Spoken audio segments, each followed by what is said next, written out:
নমস্কার, আমি অনাবি। আমার রন্ধনশালায় আপনাদের স্বাগত। আজকে আমি দেখাবো রাজকীয় স্বাদের নবাবী সিমাই, যেটা একবার খেলে সারা জীবন এর স্বাদ ভুলবেন না। এত অসাধারণ খেতে যে বারবার খেতে মন হবে। চলুন শুরু করা যাক আজকের রেসিপি। আশা করি আপনাদের ভালো লাগবে। প্রথমে গ্যাসে একটা কড়াই বসালাম, তাতে আমি 2 চামচ ঘি দিয়ে দিলাম। ঘিটা গলে গরম হয়ে গেলে এর মধ্যে আমি কিছু ড্রাই ফ্রুটস কুচিয়ে রেখেছি, কাজু আর আমন্ড বাদাম, সেগুলো আমি ঘিয়ের মধ্যে দিয়ে ভেজে নেব। এগুলো ভাজা হয়ে গেছে, আমি এগুলো তুলে নিলাম একটা পাত্রে। এবার আমি এই ঘিয়ের মধ্যে লাচ্ছা সিমাই দিয়ে দিলাম। এগুলো আমি হাতে করে একটুখানি গুঁড়ো করে রেখেছি, সেগুলো দিয়ে দিলাম। এটা কিন্তু আমি একদম লো ফ্লেমে ভাজবো, ফ্লেম কিন্তু একদম বাড়াবেন না। এইভাবে লো ফ্লেমে ভাজতে ভাজতে এটা আমি ব্রাউন কালার একটা আসবে সেই পর্যন্ত ভাজবো। সমানে কিন্তু এইমাত্র নাড়াচাড়া করতে হবে। এবার আমি এর মধ্যে 1 কাপ গুঁড়ো চিনি দিয়ে দিলাম আর হাফ কাপ গুঁড়ো দুধ দিয়ে দিলাম। এটা খুব ভালো করে নাড়াচাড়া করতে করতে মিশিয়ে ফেলতে হবে। এইভাবে নাড়াচাড়া করলেই কিন্তু এটা খুব সুন্দর মিশে যাবে। চিনি গুঁড়ো দিচ্ছি বলে এটা থেকে কিন্তু একটুও জল বেরোবে না। দেখবেন খুব ভালোভাবে এটা মিশে যাবে আর বেশ সুন্দর ঝরঝরে সিমাইটা তৈরি হবে।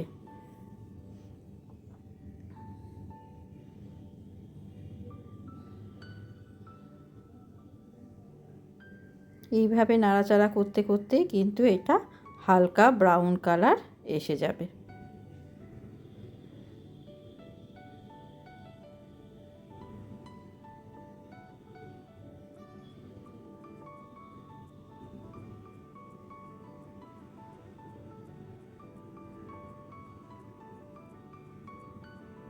এই দেখুন, এবারে উল্টো পাল্টা করতে করতে হালকা রং কিন্তু ধরতে শুরু করে দিয়েছে। আপনারা তো সিমাইয়ের রেসিপি অনেক খেয়েছেন, এইভাবে একবার সিমাইটা বানিয়ে দেখবেন, অসাধারণ লাগে খেতে।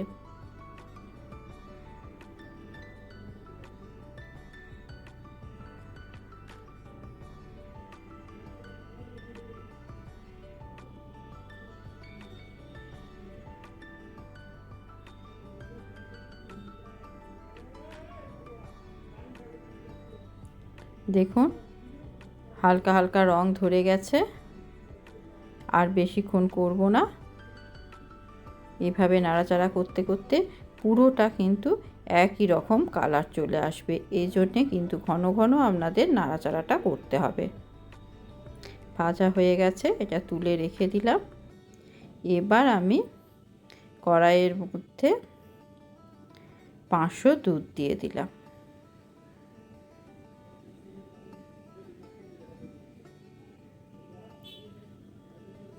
দুধটা হালকা একটু গরম হবে, সেই সময় কিন্তু 1 কাপ গুঁড়ো দুধ এর মধ্যে দিয়ে দিতে হবে। এবার এটা খুব ভালো করে মিশিয়ে দিতে হবে। দুধ গরম হয়ে গেলে গুঁড়ো দুধটা কিন্তু ভালোভাবে মিশতে চায় না, গুটি গুটি দানা হয়ে যায়। এই জন্যে হালকা একদম গরম হবে, সেই সময় কিন্তু গুঁড়ো দুধটা দিয়ে ভালোভাবে মিশিয়ে নিতে হবে।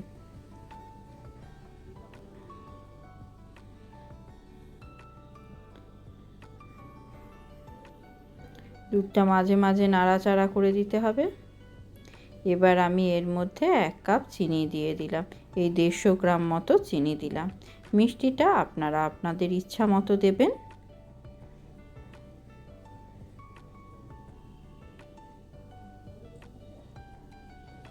এবার আমি একটা পাত্রে অল্প একটু দুধ নিলাম, এখানে আমি 1 চামচ কাস্টার্ড পাউডার দিয়ে দিলাম, দিয়ে ভালো করে গুলে নিলাম। এবার এই কাস্টার্ড পাউডার দেওয়া দুধটা আমি এইটার মধ্যে মিশিয়ে নেব দুধের মধ্যে। নিয়ে ভালো করে আবার নাড়াচাড়া করে দেব, যাতে কোনো রকম দানা পাকিয়ে না যায়। খুব ভালোভাবে মিশিয়ে নিতে হবে, সমানে কিন্তু এটা নাড়াচাড়া করতে হবে, তা নাহলে কিন্তু জমে যাবে। এবার আমি এর মধ্যে 3-4টে এলাচ একটু থেতো করে দিয়ে দিলাম।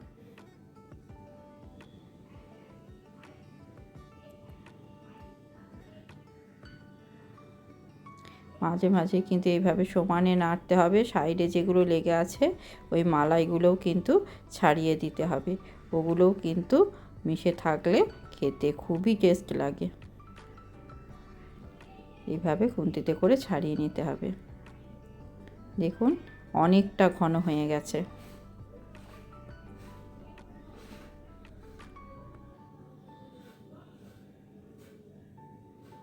আর একটু ঘন হয়ে গেলে আমি এটা নামিয়ে নেব। বড় বড় বাবলস হতে শুরু করেছে, তার মানে এটা পুরোপুরি ঘন হয়ে গেছে অনেকটা। এবার আমি গ্যাস অফ করে এটা নামিয়ে নেব। এবার আমি একটা পাত্র নেব, তার মধ্যে যে সেমাইটা ভেজে রেখেছিলাম সেটা এর মধ্যে ছড়িয়ে দেব।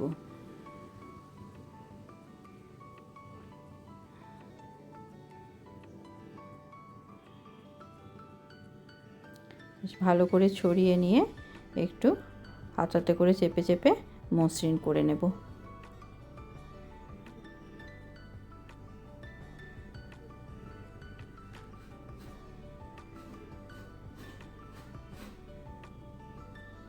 এবার আমি এর মধ্যে ওই দুধটা, কাস্টার্ড দেওয়া দুধটা ঢেলে দেবো। এটা কিন্তু গরম থাকা অবস্থাতেই ঢেলে দিতে হবে, মানে যতক্ষণ নামানোর পরে যতক্ষণ এগুলো রেডি করতে সময় লাগবে সেইটুকু সময় একটুখানি ঠান্ডা হলে তখনই এটা ছড়িয়ে দেবো। তারপর ওপর থেকে বাদবাকি যে সেমাইটা আছে ওটা ওপর থেকে ছড়িয়ে দেব। এমনভাবে ছড়িয়ে দেব যেন মালাইটা যেন একদমই দেখতে পাওয়া না যায়, পুরোটা খুব সুন্দর করে ঢেকে দিতে হবে।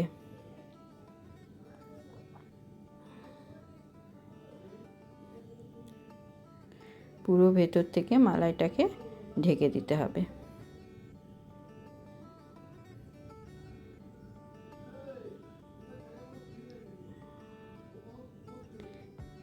আবার ওপর থেকে ভালো করে আমি এটা চেপে চেপে একটুখানি মসৃণ করে নিলাম, হালকা করে চেপে মসৃণ করে নিতে হবে।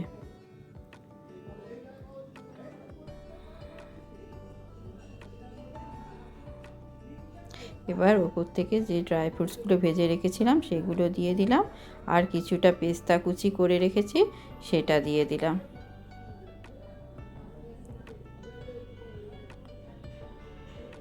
ব্যাস সবটা দেওয়া হয়ে গেছে। এবার আমি এটা 2-3 ঘন্টার জন্য নর্মাল ফ্রিজে রেখে দেব। 2-3 ঘন্টা পর আমি এটা ফ্রিজ থেকে বার করলাম, দেখুন একদম সেট হয়ে গেছে। আমি আপনাদের চামচে করে কেটেও দেখিয়ে দিচ্ছি কত সুন্দর হয়েছে। ওপরটা ক্রিসমি আর ভেতরটা একদম ক্রিমি একটা মালাই, অসাধারণ লাগে খেতে, ভীষণই সুন্দর লাগে। ব্যাস রেডি হয়ে গেছে আমাদের রাজকীয় স্বাদের নবাবী সেমাই। অবশ্যই একবার করবেন, কেমন লাগলো রেসিপিটা জানাবেন। ধন্যবাদ।